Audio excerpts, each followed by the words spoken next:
तुम्ही कधी असं केलंय की रात्री झोपताना छान Instagram ओपन केलं आणि त्याच्यात तुमच्या मित्र किंवा मैत्रिणींनी नवीन पोस्ट टाकली. ती नवीन जॉबची असो, करिअर किंवा फिरायला वगैरे गेलं असेल त्याची आणि ते बघता क्षणी तुम्हाला असं वाटलं की आपण आयुष्यात कुठेतरी मागे आहे किंवा काहीतरी कमी आहे आपल्या आयुष्यात. मला माहिती आहे ही फिलिंग. मलाही असं झालं होतं आणि आज मी तुम्हाला तेच सांगणार आहे की हे कंपॅरिझन ट्रॅप काय असतं, माझ्यासोबत काय झालं होतं आणि मी ह्यातून बाहेर कसं पडले. कंपॅरिझन हा शब्द ऐकला की आपल्याला माहिती आहे काय डोक्यात येतं. हो हो, मला माहिती आहे कम्पेअर करू नये, आणि तरीही आपण कम्पेअर करतोच. का? कारण हे आपल्या ब्रेनमध्ये हार्डवायर आहे, आतून असं छान गच्च बसलेलं आहे. सायकॉलॉजीमध्ये म्हणजे सायकॉलॉजीच्या भाषेत त्याला म्हणतात सोशल कंपॅरिझन थिअरी. 1954 मध्ये लिओन फेस्टिंगरने सांगितलं होतं, माणूस स्वतःला इव्हॅल्युएट करण्यासाठी दुसऱ्यांशी कम्पेअर करतो. हे सर्वायवल इन्स्टिंक्ट आहे, चुकीचं नाही. तर मग प्रॉब्लेम कुठे आहे? आधी आपण कम्पेअर करायचो घरातल्या लोकांशी, शेजाऱ्या पाजाऱ्यांशी. आता आपण कम्पेअर करतो जगभरातल्या लोकांशी. 24 तास 7 दिवस त्यांचे बेस्ट मुवमेंट पाहत असतो आणि कम्पेअर करत असतो.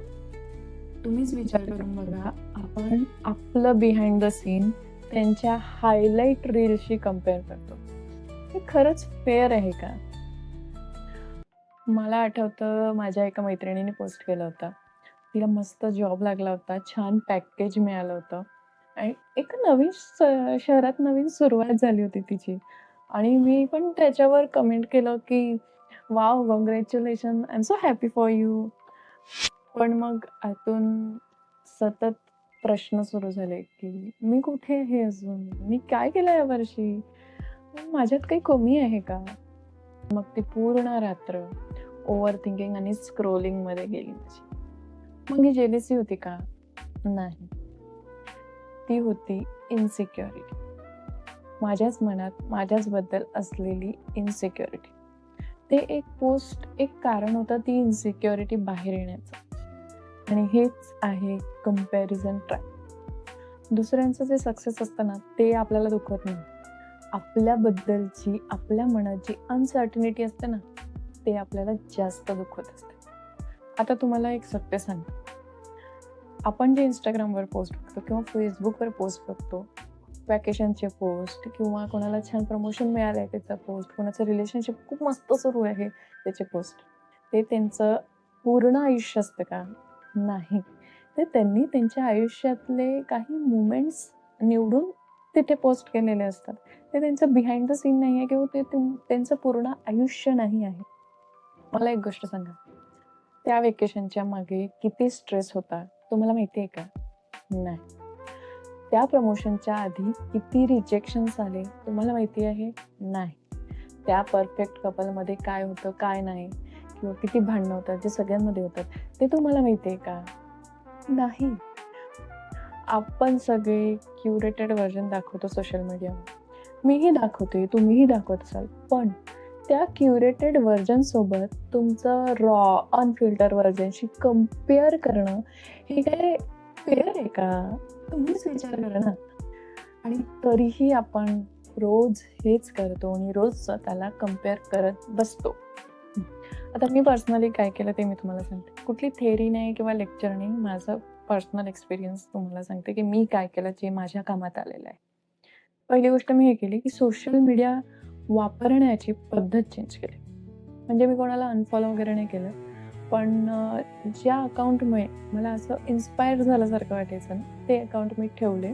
आणि जिथे असं मला वाटलं की इथे मी कम्पेअर करत आहे, ते अकाउंट मी म्यूटवर टाकले. हे काय सेल्फिशपणा नाही आहे, पण हे सेल्फ प्रिझर्वेशन असं आपण याला म्हणतो.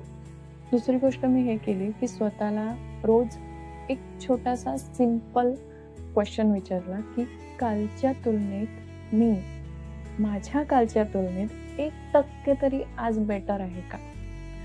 बस, दॅट्स इट.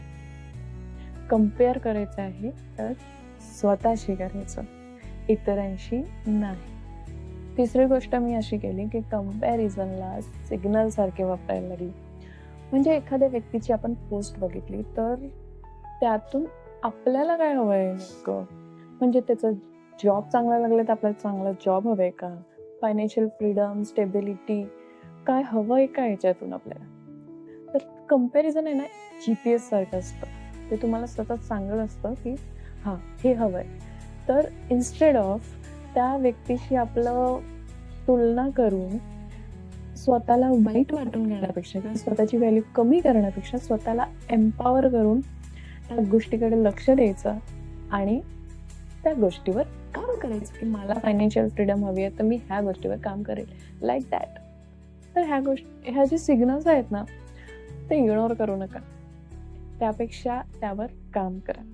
शेवटी मी तुम्हाला एकच गोष्ट सांगेल, की आपण ज्याच्याशी कंपेअर करत असतो ना, आपल्याला नसतं माहिती तो व्यक्ती कुठून आलेला आहे आणि त्याचे काय स्ट्रगल्स सुरू आहेत. त्यांनी लाईफमध्ये काय-काय फेजेस पाहिले आहेत, हे आपल्याला काहीच माहिती नसतं. आपल्याला फक्त एकच गोष्ट माहिती असते, की आपल्या लाईफमध्ये काय स्ट्रगल्स सुरू आहे आणि आपण कशा गोष्टी क्लिअर करतोय आणि तेच आपलं स्वतःसाठी खरं जजमेंट असेल, की आपल्याला आजपेक्षा बेटर व्हायचंय उद्या. त्या व्यक्तीपेक्षा आपल्याला बेटर व्हायचं असं नाही. आपल्यापेक्षा आपल्यालाच बेटर व्हायचंय. कंपेअर करायचं असेल तर स्वतःशी करा.